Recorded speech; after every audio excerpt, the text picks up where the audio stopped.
అనేది కనిపిస్తుంది. ఆ మార్పు కూడా కనిపిస్తుంది. Let us hope so. ఎందుకంటే మనం పాజిటివ్గానే ఆలోచించాలి. పాజిటివ్ వైబ్స్ ఉన్నప్పుడే మనం డెవలప్మెంట్ని ఎక్స్పీరియన్స్ కాగలం. అండ్ వాళ్ళు they are committed. Chandrababu Naidu గారు 4th టైం ముఖ్యమంత్రి ఈరోజు. ఆయనకి ఏంటి, ఆయన చూడని అధికారమా, ఆయన చూడని పదవులా ఇవాళ? దీంతో ఆయనకి ఏదో ఒకసారి ఆ పదవి రాగానే ఆయనకేమి ఏది ఒళ్ళంతా గూస్ బంప్స్ రావడం అట్లాంటి ఏమి ఉండదు. ఆయన చూసిన అధికారము, చూసిన power. So is committed for development. We can certainly experience the development, అందులో డౌట్ ఏం లేదు. ఆయన ఒకవేళ చిన్న చితగా ఏమన్నా పొరపాటు జరుగుంటే ఆయన సరిదిద్దుకోవడానికి ఆయన ఒక సీజన్డ్ పాలిటీషియన్ అండి. గ్రౌండ్ నుంచి వచ్చారు, ఆయనకు తెలుసు. ఆయనేమి గోల్డెన్ స్పూన్ తోటి పొట్ల సామాన్య మధ్యతరగతి కుటుంబం నుంచి పుట్టిన వ్యక్తి ఈరోజు ఈ స్థాయి దాకా ఎదిగాడంటే ఖచ్చితంగా లోటుపాట్లు, ఆటుపోట్లు అన్నీ చూసి వచ్చిన ఆయన. So we have to expect certainly. మనం మళ్ళీ మీ దగ్గరకు వస్తే ఈ లోపల రేగిడి లక్ష్మణరావు గారికి బోల్డ్ అని సందేహాలతో అక్కడ కూర్చున్నారు. మీ ఇద్దరిని ఏదో అడగాలని, ఆయన దగ్గరికి కూడా వెళ్దాం. సో మనకి లక్ష్మణ్ గారు, భగవద్గీతలో అర్జున విషాద యోగం, కర్మయోగం 2 ఉంటాయి. జగన్మోహన్ గారి గీతలో ఆ 2 లేవు. ఎందుకంటే కర్మయోగం గురించి చదువుకుంటే తర్వాత వచ్చే విషాదయోగం ఏంటో తెలుస్తుంది. మనం ఏం చేశాము, ఎందుకు ఇలా అయింది అని మనం రివ్యూ చేసుకుందాము, ఇలాంటి ఆలోచనలే లేవు. అంటే మనంతా ఫార్వర్డ్ థింకింగే. వెనకాల అంటే ఫార్వర్డ్ థింకింగ్ అంటే నేను పాజిటివ్ టోన్లో చెప్పట్లా. వెనకాల ఏం జరిగింది, ఎందుకు ఇలా ఉన్నాం ఇవాళ అనే ఒక సమీక్ష జరగల. ఎవరో 2-3 పవర్ సెంటర్స్ని పెట్టుకొని వెనకటి చంద్రబాబు నాయుడు గారు చేసిన పొరపాటే ఈయన కొంచెం ఎక్కువ ఆ పొరపాటు జరిగేట్టుగా. చంద్రబాబు నాయుడు గారి దగ్గర 3 దర్శనాలు ఉంటాయి. ధర్మదర్శనం, అలాగే ప్రత్యేక దర్శనం, వివిఐపి ప్రత్యేక దర్శనం. అవి చాలా రీజనబుల్గా ఉండేవి. ఈయన దగ్గర చూస్తే నేను పేరు చెప్పను కానీ ఒక కీలకమైన వ్యక్తి, ఒక సలహాదారు, ఒక అనకాపల్లికి చెందిన ఒక కీలకమైన నాయకుడు, మళ్ళీ ఆయన టీడీపీలోకి వచ్చేసారు. వారి అబ్బాయి మీ సీఎం గారి అపాయింట్మెంట్ కోరితే వారికి వివిఐపి ప్రత్యేక దర్శనం కోసం వారిని అక్షరాలా అడిగింది 3 కోట్లు. దర్శనం కోసం 3 కోట్లు. మరి మీరు అధికారం నుంచి దిగిపోక ఇంకేం జరుగుతుందండి? మీరు లీడర్స్కే దొరకరు, సామాన్యులకి ఎప్పుడు దొరుకుతారు? రివ్యూ చేసుకోవాలి. ఇదేదో విమర్శ, ఆరోపణ కాదు. మిమ్మల్ని మీరు సమీక్షించుకోవాల్సిన సందర్భం వచ్చింది. సమీక్షించుకొని రిఫైన్ అవ్వండి. మెరుపుల మహేష్ గారు కూడా అనేది అదే.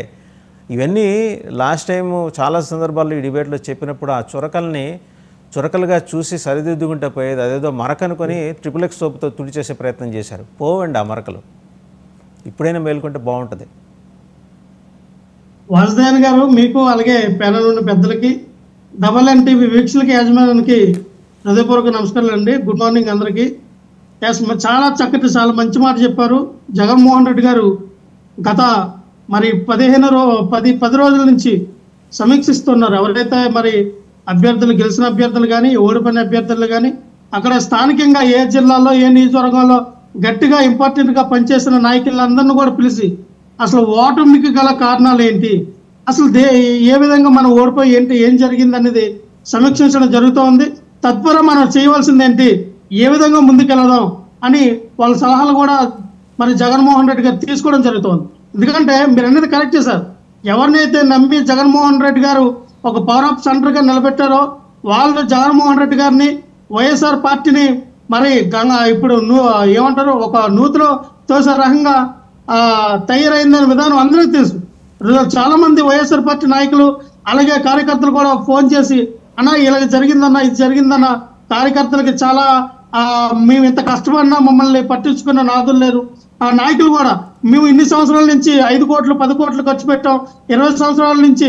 ఎప్పుడైతే జగన్మోహన్ రెడ్డి గారు కాంగ్రెస్ పార్టీని వీడి బయటకు వచ్చినప్పటి నుంచి మేము కష్టపడ్డాం. కనీసం జగన్మోహన్ రెడ్డి గారు అపాయింట్మెంట్ కూడా మాకు దొరకలేదే. అక్కడికి వెళ్ళాలంటేనే చాలా మంది మమ్మల్ని అడ్డుకట్లు వేసేవారు. మేము ఎన్నో రకాలుగా డబ్బులు ఖర్చు పెట్టాం, టీవీ డిబేట్లో మాట్లాడాం. అయినా సరే మాకు కనీసం జగన్మోహన్ రెడ్డి గారి యొక్క మొహాన్ని కూడా చూపించలేదనే ఆవేదన చెందిన వ్యక్తులు చాలా మంది రాత్రి 1 గంట 2 వరకు కూడా నాకు ఫోన్ చేసిన వ్యక్తులు ఉన్నారండి. అలా సమీక్షించారు, చెప్పారు సార్ వాళ్ళు ఏది నిర్ణయం అయితే తీసుకున్నారో ఈరోజు నిజంగానే వాలంటరీ వ్యవస్థ పెట్టడం మంచిదే, కానీ పూర్తిగా వాలంటీర్ల మీద బేస్ అవ్వడం, ఈ కార్యకర్తల్ని ఆ యొక్క ఎన్నికల సమయంలో తీసుకెళ్ళకిన కార్యకర్తలే వాళ్ళని వినియోగించుకుపోవడం, ఇవన్నీ కూడా మనకి ఆ ఓటమికి కారణాలు అండి. ఎందుకంటే కార్యకర్త తెలుసు ఏ విధంగా ముందుకు తీసుకెళ్ళాలి. ఆ నియోజకవర్గంలో, ఆ జిల్లాలో ఉన్నాయంటే ఆ యొక్క గ్రామాల్లో ప్రతి కార్యకర్త ఒక 100 మందిని ఇన్ఫ్లుయెన్స్ చేయగలడు. దాన్ని మనం పక్కన పెట్టి ఆ వాలంటీర్ల మీద ఆధారపడటం మనకు కొంచెం మైనస్ అయిందని చాలా మంది చెప్పడం జరిగింది. అయితే సచివాలయ వ్యవస్థ ఉన్నాయండి, ఇవన్నీ కూడా జగన్మోహన్ రెడ్డి గారు తీసుకొచ్చడం మంచిదే కాదనట్లా. కానీ ఎక్కడైతే స్థానిక నాయకులు ఉన్నటువంటి ప్రెసిడెంట్లు ఉన్నాయండి, ఎంపీటీస్లో ఉన్నాయండి, జడ్పీటీస్లో ఉన్నాయండి, ఇంత గ్రౌండ్ లెవెల్లో బలం ఉన్నటువంటి వైఎస్ఆర్ పార్టీ ఈ 11 స్థానాలకి పరిమితం అవడానికి మతలబు ఉందండి. ఎందుకంటే ఏ గ్రౌండ్ వర్క్ లేదు జనసేనకు కానీ, బీజేపీకి కానీ, అలాగే టీడీపీ కానీ. కనీసం వాళ్ళకి ఎంపీటీసీలు లేరు, జడ్పీటీసీలు లేరు, ప్రెసిడెంట్లు లేరు, ఎవరు లేరు.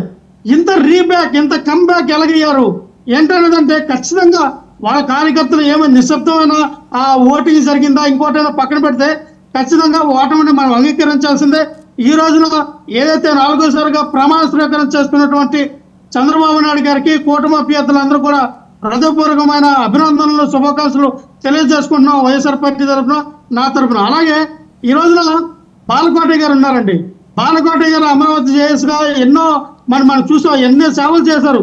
ఒక రకంగా టీడీపీ కండువా కప్పుకోలేదనే మాట తప్పించి ఆయన చేసిన సేవా కార్యక్రమాలు ఈ రోజున కూటమి అధికారంలోకి వచ్చిందంటే ఎంతో కొంత ఆయన కూడా భాగస్వామ్యం అయిన వ్యక్తే, అందులో నో డౌట్. మరి అటువంటి వ్యక్తికి కూడా ఈ రోజున ఆహ్వానం పంపించలేదు, వెల్కమ్ చేయలేదు, కనీసం స్టేజ్ మీద మాట్లాడే అవకాశం కల్పించలేదంటే దౌర్భాగ్యంగా నేను ఆయనకు ఆహ్వానం పంపలేదని మీరు ఎందుకు అనుకుంటున్నారు? He was invited. ఇంత పొద్దున ఎలా వెళ్ళిపోతారు సార్? బాలకోటి గారు వెళ్ళలేదండి, ఇంక నాకు వస్తుందేమని ఎదురు చూస్తూ ఉన్నాను.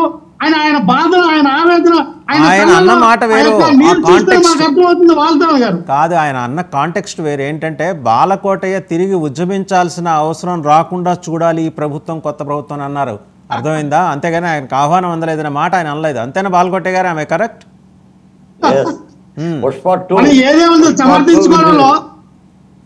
అంటే నేను ఇంతకాలం చేసిన పోరాటాలకు సంబంధించిన ప్రతిఫలాన్ని మళ్ళీ నేను అడక్కోకుండా బాలకోట బయలుదేరుకోకుండా ప్రభుత్వం చూడాలి అనేది. ఆయన వేది మీదకి పిలుస్తారు చూడండి. ఈ రోజు 11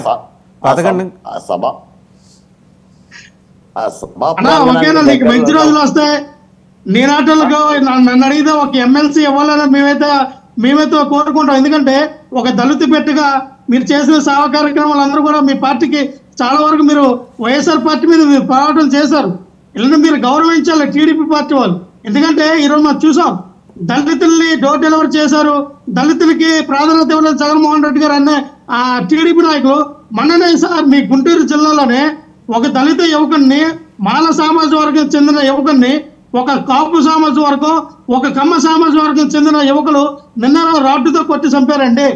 అంటే మొట్టమొదట ఏదైతే ఆ చంద్రబాబు నాయుడు గారు ఇంకా ప్రమాణ స్వీకారం చేయలేదో దళితులపై జరిగిన దాడి మొట్టమొదట కూటమి ప్రభుత్వంలో జరిగింది. దీనిపైన స్పందన ఏంటంటే బాలకోటి గారు ఏ విధంగా దీన్ని ముందుకు తీసుకెళ్తారు?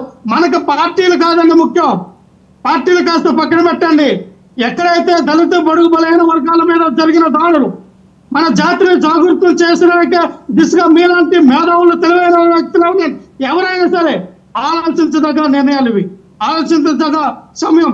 ఇప్పుడు రోజుల్లో చంద్రబాబు నాయుడు గారి ఇప్పుడు ఆ సభ ప్రాంగణంలో ఎవరైతే ఆ జగన్మోహన్ రెడ్డి గారి యొక్క ప్రభుత్వంలో బాధింపబడినటువంటి బాధితులను తీసుకొచ్చి ఒక కేటగిరీని అక్కడ పెట్టారంట.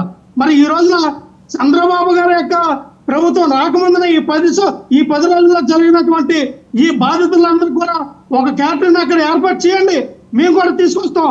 ఎంత దుర్మార్గమైన ఈ 10 రోజుల్లో విధ్వంసం సృష్టించారో ఇది కదా మనం మాట్లాడవలసింది. మీరు ఇంకా అన్నారు అమరావతి గురించి. అమరావతిలో రాజధాని అనేది ఇంపాసిబుల్ అని సాక్షాత్ బాలకృష్ణ అల్లుడే అన్నాడు. 1,00,000 కోట్లు అవుతాయి అక్కడ భరత్. ఈ రోజున విశాఖపట్నం ఎంపీ 1,00,000 కోట్లు అక్కడ అవుతాయి. అమరావతిని నిర్మించిన అమరావతిని అక్కడ రాజధానిగా ఏర్పాటు చేయడం చాలా కష్టమని ఈ రోజున పోలవరం ప్రాజెక్టు 42,000 కోట్ల ప్రాజెక్టు నేను నెట్టినప్పటి నుంచి చూస్తున్నా. అమరావతి ఖచ్చితంగా నా పిల్లలు, నా పిల్లలకు పుట్టిన పిల్లలు, వాళ్ళకు పుట్టిన పిల్లలకు ఎప్పటికి తయారవుతుందో తెలియదు. మీరు లక్ష్మణరావు గారు ఒక్క నిమిషం, వేసి చూపిస్తారా? లక్ష్మణరావు గారు ఒక్క నిమిషం ఉండండి. వేసి చూపిస్తారా చెప్పండి.